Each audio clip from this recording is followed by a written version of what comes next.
आज जो हमने चीज़ पढ़नी है उसका नाम है electric field lines. Last time हम इलेक्ट्रिक फील्ड लाइंस के बारे में पढ़ चुके हैं, आज इसको मजीद पढ़ेंगे। लास्ट टाइम क्या पढ़ा था, अगर उसको मैं रिवाइज कराऊं तो लास्ट टाइम हमने ये देखा था कि इलेक्ट्रिक फील्ड या इलेक्ट्रिक फील्ड लाइन जब भी एक चार्ज जैसे कि पॉजिटिव चार्ज या नेगेटिव चार्ज वो अगर रुका हो तो वो अपने इर्द गिर्द एक जगह बनाता है जिसके अंदर कोई और चार्ज आ जाए तो ये वाला उसके ऊपर एक फोर्स लगाता है जिसे इलेक्ट्रिक फील्ड कहते हैं। जिसको शो करने के लिए, रिप्रेजेंट करने के लिए हम इलेक्ट्रिक फील्ड लाइंस की मदद लेते हैं, जो कि जो चार्ज एक दूसरे चार्ज जो कि इस फील्ड में आ रहा है उसके ऊपर जो लगाने वाली फोर्स है उसकी डायरेक्शन के बारे में बताता है। जो कि हम स्टैंडर्ड लेते हैं पॉजिटिव चार्ज के लिए आउटवर्ड लेते हैं, मतलब बाहर की तरफ लाइंस होती हैं, ये एक स्टैंडर्ड लिया जाता है। जबकि नेगेटिव के लिए इन अंदर की तरफ चार्ज के। जबकि हमने ये देखा था कि जब दो अपोजिट चार्ज पड़े हो तो उनकी लाइंस यहाँ पर ये कैसी हैं। फिर उसके बाद हमने जब एक चार्ज के एक सेम फासले पे, यानी अगर मैं एक चार्ज के इर्द गिर्द एक सफ़ेयर ड्रॉ कर दूं तो हर एक पॉइंट पे जो इलेक्ट्रिक फील्ड है वो सेम है क्योंकि उसका जो फासला है वो सेम है। और इसको हमने आगे डिटेल से देखा था। आज हमने ये देखना है कि एक पॉइंट चार्ज के अराउंड इलेक्ट्रिक फील्ड क्या होती है। इसके साथ साथ around the charge conducting sphere जो है उसके अराउंड फील्ड जो है उसकी क्या होती है। शेप की बात करूं कि किस तरीके से शेप होती है और उसको एनालाइज भी करेंगे थोड़ा। इसके साथ साथ हम लास्ट में ये देखेंगे कि between two oppositely charge parallel plates के दरमियान जो फील्ड है वो किस तरीके से होती है। तो हम स्टार्ट करते हैं एक पॉइंट चार्ज से। असल में पॉइंट चार्ज हम किसे कहते हैं? पॉइंट चार्ज बेसिकली एक ऐसा इलेक्ट्रिक चार्ज होता है जिसके अंदर जो चार्ज है वो सारा एक ही सिंगल पॉइंट पे कॉन्सेंट्रेटेड हो, जिसको मैंने लिखा है कि electric charge that is concentrated at a single point in a space with no physical size और स्ट्रक्चर। यानी उसका कोई फिजिकल साइज या स्ट्रक्चर तो नहीं होता, बट इस उसमें एक सिंगल पॉइंट पे सारा का सारा चार्ज लग रहा हो जाता है या अपेयर हो रहा होता है। और उसके इर्द गिर्द जो फील्ड है उसको मैं यहाँ पर एक तस्वीर से आपको दिखाता हूँ। ये आपके पास फील्ड है आपके पास, जिसमें ये चार्ज है पॉइंट चार्ज। अब यहाँ पे ना थोड़ा सा बड़ा ड्रॉ किया है मैंने ताकि ये बताने के लिए कि एक पॉइंट चार्ज है, लेकिन हालांकि ये सिर्फ एक सिंगल पॉइंट पे होता है। मतलब अगर मैं यहाँ से इसको हटा दूँ ना, ये सारा आप कह लें, तो अगर एक सिंगल पॉइंट यहाँ पे ड्रॉ कर लूँ और उससे ये लाइंस निकल रही हों तो फिर ये मैं कह सकता हूँ कि ये भी एक पॉइंट चार्ज की फील्ड है। लेकिन इसको ज़ाहिर है शो करने के लिए मैंने थोड़ा सा जो उसका पॉइंट है वो बड़ा कर दिया। ठीक है, तो ये आपके पास क्या है कि ये एक पॉइंट चार्ज की इलेक्ट्रिक फील्ड है जो कि ऑलरेडी हम पढ़ चुके हैं इसकी डिटेल, और उसी तरह की है जो कि पॉजिटिव और नेगेटिव के लिए हमने पढ़ ली है। ठीक है, इसके साथ साथ अगर आप देखें तो ये जो फील्ड लाइंस जहाँ पे करीब होती है ना वहाँ पे फील्ड स्ट्रांग होती है, जहाँ पे फील्ड लाइंस दूर दूर होती है वहाँ पे जो फील्ड है वो वीक होती है। इसी बात को मैं यहाँ पे लिख देता हूँ कि इलेक्ट्रिक फील्ड स्ट्रोंगर होगी where the field lines are closure.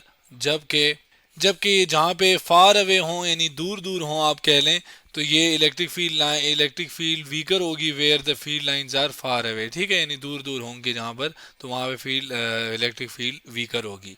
तो ये आपके पास एक पॉइंट चार्ज जो कि नेगेटिव भी हो सकता है पॉजिटिव भी हो सकता है, उसकी इलेक्ट्रिक फील्ड की पैटर्न इस तरह का है। अब हम बात करते हैं around a charge conducting sphere. अब जो कंडक्टिंग स्फेयर होता है बेसिकली ये एक spherical conductor that holds electric charge with the charge uniformly distributed on it's outer surface. Basically ये एक कंडक्टर होता है, कंडक्टर जो कि चार्ज को पास होने दे सकता हो, और स्फेरिकल जैसे बॉल होती है ना वैसी। लेकिन उसकी ये साथ खास बात यह है कि उसकी जो सरफेस है उसके ऊपर यूनिफॉर्मली यानी एक जैसा चार्ज पूरे सरफेस के ऊपर डिस्ट्रीब्यूट यानी पड़ा होता है। जिसकी अगर मैं इलेक्ट्रिक फील्ड की डायरेक्शन दिखाऊं तो ये आपके पास एक देखें एक बॉल सी है जिसके ऊपर एक पॉजिटिव चार्ज यूनिफॉर्मली डिस्ट्रीब्यूटेड है, यानी एक जितना फासले पे ऊपर हर एक चार्ज पड़ा है। तो ये यूनिफॉर्मली डिस्ट्रीब्यूशन है और इसकी जो इलेक्ट्रिक फील्ड की पैटर्न है वो बिल्कुल वैसा ही है जैसे एक पॉइंट चार्ज का होता है। तो कंडक्टिंग सफ़ेयर जिसके ऊपर यूनिफॉर्मली चार्ज सफ़ेयर हो तो उसकी जो इलेक्ट्रिक फील्ड की लाइंस होती हैं वो बिल्कुल वैसी होती हैं जैसे एक पॉइंट चार्ज की होती हैं। इसको मैं थोड़ा सा ऊपर कर लेता हूँ। अब यानी कि हमने ये कंडक्टिंग सफ़ेयर और साथ साथ पॉइंट चार्ज की जो इलेक्ट्रिक फील्ड लाइंस हैं वो हमने पढ़ ली है। ज़ाहिर है नेगेटिव होगा तो वो अंदर की तरफ लाइंस होंगी।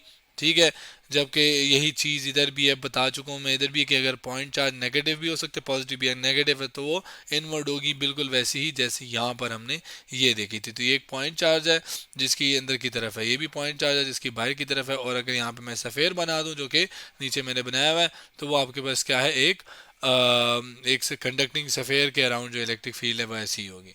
लास्ट में बात करते हैं between two oppositely charge parallel plates, यानी जो अपोजिट प्लेट्स पड़ी होती हैं उनके दरमियान जो फील्ड बनती है उसकी फील्ड लाइंस कैसी होंगी या उसका पैटर्न फील्ड का कैसा होगा। अब two oppositely charge parallel plate से मतलब क्या है कि दो प्लेट्स हों आमने सामने और एक दूसरे के पैरेलल पड़ी हों, और ऑपोजिटली मतलब अगर एक के ऊपर पॉजिटिव है तो दूसरी के ऊपर नेगेटिव चार्ज हो। तो हमें पता है एक स्टैंडर्ड है कि पॉजिटिव से नेगेटिव की तरफ इलेक्ट्रिक फील्ड लाइंस जाती हैं। तो जो बीच में अगर आप देखें तो इलेक्ट्रिक फील्ड लाइंस यूनिफॉर्मली होती हैं, जबकि एजेस की बात की जाए तो यूनिफॉर्म लाइंस जो हैं वो घूम के जाती हैं। ठीक है, ये कर्व आ जाता है उसके अंदर। इसी बात को मैं लिख भी देता हूँ कि ये जो बीच में इलेक्ट्रिक फील्ड है ये यूनिफॉर्म है। कैसे पता चल रहा है, क्योंकि अगर आप देखें तो ये फील्ड लाइंस के दरमियान ये जो फासला है ना, ये यहाँ पर जितना है उतना यहीं पे यहाँ पर है और उतना ही इधर है। तो अगर फील्ड लाइंस के दरमियान जो फासला है वो सेम है, इसका मतलब है कि इलेक्ट्रिक फील्ड भी थ्रू आउट इस पूरे रीजन में क्या है, सेम है। लेकिन अगर आप इधर देखें तो ऐसा नहीं है, फासला जो है वो एक कर्व आ रहा है, शुरू में फासला करीब है फिर दूर हो रहा है फिर यहाँ पे करीब है। तो ये जो कर्व आ रहा है और ये एजिस पे आता है, ये याद रखिएगा पैरेलल प्लेट के एजिस पे ये पैटर्न आता है। और ये जो इफेक्ट आ रहा है, ये जो एक जो नॉन यूनिफॉर्मिटी आ रही है, कर्व आ रहा है, इसको इस इफेक्ट को हम फ्रिंज इफेक्ट कहते हैं। और इस फील्ड को जो एज पे है इसको फ्रिंजिंग फील्ड्स कहते हैं। ठीक है, फ्रिंजिंग फील्ड कहते हैं। अब ये क्यों है, जाहिर है पॉजिटिव से नेगेटिव की तरफ जाना है, तो जो एज से लाइन निकलेगी यहाँ से आप कह लें, तो वो जाहिर है उस नेगेटिव की तरफ जाना है तो वो यूं घूम के ही जाएगी। अब यहीं पे एक सवाल है कि क्यों वो सीधी क्यों नहीं जा सकती, मतलब वो यहाँ से बीचों बीच इसको काट के क्यों नहीं जा सकती। इसी बात से मैं एक सवाल उठाता हूँ कि क्या इलेक्ट्रिक फील्ड लाइंस एक दूसरे को काट सकती हैं, मतलब क्रॉस कर सकती हैं। अब अगर आप इस चीज़ को यहाँ पर देखें तो यहाँ पे भी ये फील्ड लाइन यूं करके यूं नहीं गई। इसी तरीके से पॉइंट चार्ज के लिए भी और इसी तरीके से पॉजिटिव और नेगेटिव के लिए भी। इवन अगर मैं दो सेम या ऑपोजिट को सामने रख दूँ ना, मतलब अगर यहाँ पे पॉजिटिव है और यहाँ पर पॉजिटिव है, तो वो जो पैटर्न है वो आपके पास इस तरह का बनता है। अगर आप देखें तो ये पॉजिटिव चार्ज है, ये भी पॉजिटिव चार्ज है, इसकी फील्ड बाहर आ रही है, इसकी भी फील्ड बाहर आ रही है, लेकिन ये कभी भी फील्ड लाइंस आपस में मिलती नहीं है बल्कि एक गैप बन जाता है। ठीक है, तो ये लाइंस आपस में कभी भी इंटरसेक्ट नहीं करती। लेकिन क्यों, अगर इंटरसेक्ट कर जाए तो क्या हो जाएगा। तो इसी बात को मैं क्या करता हूँ कि फील्ड लाइंस के लिए जो सवाल है कि मैं कहता हूँ नहीं क्रॉस करती, लेकिन why can't two field lines from the same field cross one another, मतलब कि दो या दो से ज़्यादा जो लाइंस हैं एक ही फील्ड की वो आपस में क्रॉस क्यों नहीं करती। तो इसका जवाब ये है कि फ़र्ज़ करें वो क्रॉस कर लें, फ़र्ज़ करें यहाँ से ये लाइन गई और ये यूं जाने के बाद ये क्रॉस कर गई, फ़र्ज़ करो ये क्रॉस करने के बाद ये पॉइंट आ गया। अब इस पॉइंट पे अगर आप देखें तो इलेक्ट्रिक फील्ड की अगर मैं वैल्यू देखना चाहूँ तो इलेक्ट्रिक फील्ड की वैल्यू ये भी हो सकती है और ये भी है। क्यों, क्योंकि लाइंस तो अगर आप देखें तो इस पॉइंट से लाइन इधर भी जा रही है एरो और इधर भी एरो जा रहा है, तो इसका मतलब है इस पॉइंट पे इलेक्ट्रिक फील्ड की दो डायरेक्शंस आ जाएंगी। तो इसका मतलब क्या हुआ कि अगर वो इंटरसेक्ट करेंगी it would imply that there are two possible direction, यानी इसका फिर मतलब ये हो जाएगा कि यहाँ पर इलेक्ट्रिक फील्ड की दो डायरेक्शंस हैं। और ये बात एक वेक्टर के लिए मुनासिब या आप कह लें कॉन्ट्रडिक्ट करती है एक ये वाली बात।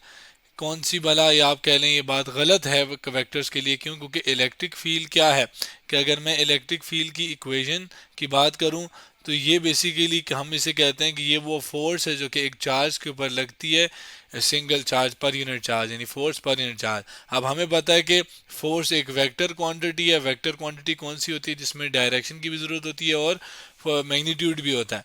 तो फोर्स कितनी लग रही है, किस डायरेक्शन में लग रही है, तो हम उसे कहते हैं, वो ज़रूरत है ना डायरेक्शन की भी, तो ये एक वेक्टर क्वांटिटी है। तो चूंकि फोर्स एक वेक्टर क्वांटिटी है और वो जब स्केलर से डिवाइड, एक चार्ज एक स्केलर क्वांटिटी है, उससे जब डिवाइड होती है तो आपके पास एक वेक्टर क्वांटिटी बनती है।